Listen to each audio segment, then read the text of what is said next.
بسم اللہ الرحمن الرحیم۔ شروع کرتی ہوں اللہ کے نام سے جو بڑا مہربان اور نہایت رحم کرنے والا ہے۔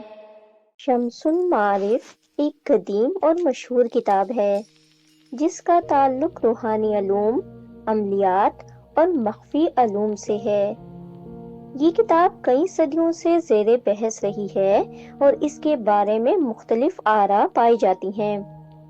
کچھ لوگ اسے ایک علمی اور روحانی خزانہ سمجھتے ہیں، جبکہ کچھ کے نزدیک یہ جادو اور جنات سے متعلق ایک خطرناک کتاب ہے۔ لیکن اس کتاب کی حقیقت کیا ہے؟ کیا واقعی یہ جنات کی لکھی ہوئی کتاب ہے یا یہ محض انسانی تصنیف ہے جو صوفیانہ اور روحانی پہلوؤں پر روشنی ڈالتی ہے؟ اس مضمون میں ہم شمس المعارف کی حقیقت کو تفصیل سے جاننے کی کوشش کریں گے۔ یہ کتاب عام طور پر شیخ احمد بن علی البونی کی تصنیف سمجھی جاتی ہے۔ البونی ایک مشہور صوفی، ریاضی دان، روحانی علوم کے ماہر تھے۔ ان کا تعلق تیونس سے تھا۔ کیا واقعی البونی نے یہ کتاب لکھی؟ یہ سوال کافی متنازع ہے۔ کچھ محققین کہتے ہیں کہ اصل شمس المعارف البونی کی لکھی ہوئی تھی، لیکن وقت کے ساتھ اس میں رد و بدل کیا گیا۔ دیگر کا کہنا ہے کہ یہ کلی طور پر کسی اور کی لکھی ہوئی ہے اور البونی سے غلط طور پر منسوب کی گئی ہے۔ بعض روایات کے مطابق یہ جنات سے منسلک کوئی نایاب کتاب نہیں، بلکہ علم الحروف اور عملیات پر مبنی عام صوفیانہ کتاب تھی، جسے بعد میں لوگوں نے بڑھا چڑھا کر پیش کیا۔ شمس المعارف میں کیا لکھا ہے؟ یہ کتاب کئی جلدوں پر مشتمل ہے اور اس میں درج ذیل موضوعات شامل ہیں۔ یہ علم اس نظریے پر مبنی ہے کہ الفاظ، اعداد اور حروف کی مخصوص ترتیب میں پوشیدہ قوتیں موجود ہیں۔ اس علم کو جفر بھی کہا جاتا ہے، جو بعض لوگوں کے مطابق روحانی علوم کا ایک خاص شعبہ ہے۔ کتاب میں مخصوص آیات، وظائف اور عملیات درج ہیں جنہیں پڑھ کر بعض خاص مقاصد حاصل کیے جا سکتے ہیں، جیسے کسی کو اپنی طرف مائل کرنا، دشمن کو زیر کرنا، خواب میں کسی سے ملاقات کرنا، پوشیدہ چیزوں کو دیکھنا۔ یہ وہ پہلو ہے جس نے شمس المعارف کو متنازع بنایا۔ کچھ عملیات ایسے ہیں جن میں مخصوص نقش، تعویذ اور جنات کی مدد سے نتائج حاصل کرنے کی بات کی گئی ہے۔ بعض روایات کے مطابق یہ کتاب مخصوص چلوں کے ذریعے جنات سے رابطہ کرنے کے طریقے بھی بتاتی ہے۔ اس کتاب میں سحر یعنی جادو اور نظر بد سے متعلق بھی کچھ ذکر ملتا ہے، جو کئی علماء کے نزدیک ممنوع علوم ہے۔ کیا یہ کتاب واقعی جنات نے لکھی؟ یہ ایک بہت بڑا سوال ہے اور اس کے کئی جواب ہو سکتے ہیں۔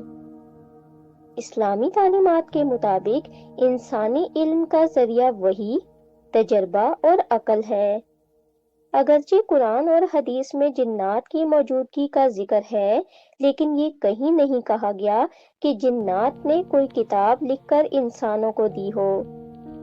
بعض لوگ اس کتاب کو جنات سے منسوب کرتے ہیں کیونکہ اس میں کچھ ایسے عملیات درج ہیں جو جنات کو حاضر کرنے یا ان سے مدد لینے سے متعلق ہیں۔ کچھ عملیات کے دوران اجنبی قوتوں کے اثرات کا ذکر کیا گیا ہے، جو لوگوں کو یہ سوچنے پر مجبور کرتا ہے کہ یہ جنات کی کارستانی ہو سکتی ہے۔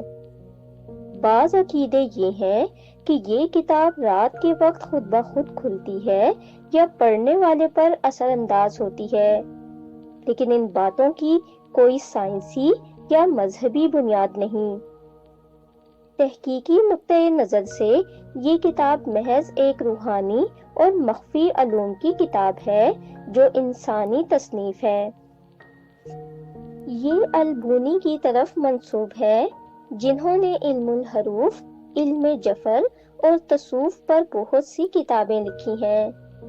شمس المعارف میں جو کچھ لکھا ہے وہ صوفیانہ اور مخفی علوم کے ماہرین کے لیے تو دلچسپ ہو سکتا ہے، لیکن اسے مکمل طور پر جنات کی لکھی ہوئی کتاب کہنا غیر علمی بات ہے۔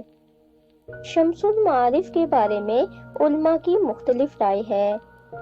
کئی علماء اور فقہا اس کتاب کو جادو سے تعبیر کرتے ہیں اور کہتے ہیں کہ اسے پڑھنا یا اس پر عمل کرنا غلط ہے، کیونکہ اس میں بعض عملیات شرکیہ نظر آتے ہیں۔ اس میں ایسے اعمال کا ذکر ہے جو دین سے دور کر سکتے ہیں۔ بعض حصے اسلامی اصولوں کے خلاف جاتے ہیں۔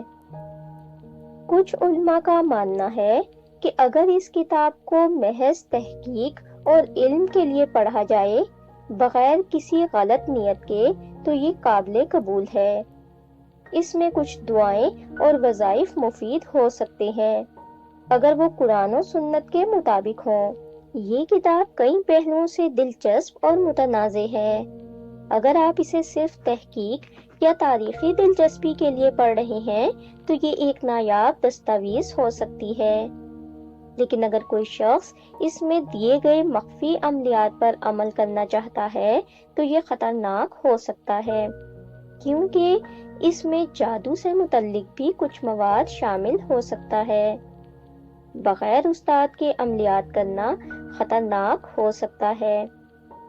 دین میں ہر وہ چیز جو اللہ پر بھروسے کی بجائے کسی اور قوت پر بھروسہ کرنے کی طرف لے جائے وہ غلط ہو سکتی ہے۔ لہٰذا اگر آپ اسے محض علمی نقطۂ نظر سے پڑھنا چاہتے ہیں تو ٹھیک، لیکن اسے عملی طور پر آزمانا یا اس پر اندھا یقین کرنا مناسب نہیں۔